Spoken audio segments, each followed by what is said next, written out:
कोई बाबा की बेटी को छेड़े तो न छोड़ते, मगर बाबा गुनाह माफ कराते, बल्कि यकीन है अल्लाह की जात पे नहीं है जो माफ करने तैयार है। बाबा की लुंगी खींचे तो छोड़ते, बल्कि बाबा लुंगी खींचने वालों से तंग आके बरहाने शाह साहब भी बन गए। अल्लाह के औलिया का मजाक उड़ा रहे, अल्लाह के वलियों को बरहाने शाह, नंगे शाह। मेरे वक्त के नबी और उनके सहाबा हयादार थे सल्लल्लाहु अलैहि वसल्लम। मैं किसी के जात के खिलाफ नहीं, मैं नहीं जानता बरहाने शाह साहब रहमतुल्लाह अलैह कौन थे, मैं उनकी शान में कुछ नहीं कह रहा हूं। अगर वो अच्छे थे तो अल्लाह उनको उनका अदर देगा, अगर वो बुरे थे तो वो मेरे मुसलमान भाई थे, मैं अल्लाह से दुआ करूंगा उन्हें भी माफ कर, हम सबको भी माफ कर।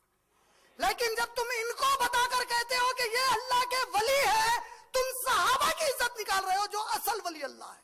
अबू बकर सिद्दीक रज़ी अल्लाह तआला अन्हु की खबर की 7 बार जियारत करे तो हज होता, अजमेर की कैसा होता रे? फिर नबी सल्लल्लाहु अलैहि वसल्लम की खाली मस्जिद नबवी की जियारत कर लेके घर को आके तो हज होता, 7 बार करे तो होता, 7000 बार करे तो होता।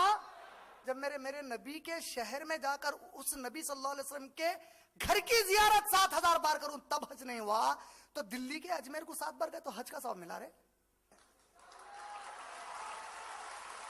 समझे कि नहीं समझे? तौहीद की बात करने पीछे नहीं हटना कभी भी। इस तौहीद के लिए मर गए तो कोई गम नहीं, क्योंकि पैदा उसके लिए किए गए। इससे अच्छी कोई मौत नहीं कि हम अल्लाह की खातिर जान दे दें अपनी।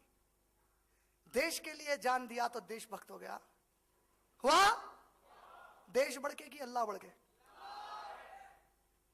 इस देश के लिए अगर मैं जान दे सकता हूं और मैं देने तैयार हूं, इस देश के लिए, मेरा घर है ये, इस पे कोई हमला करेगा तो नहीं छोड़ूंगा। अगर मेरे घर पे कोई हमला करा नहीं छोड़ूंगा। कमबख्त, अल्लाह की तौहीद इस कायनात में पूरी नाफिज होना है।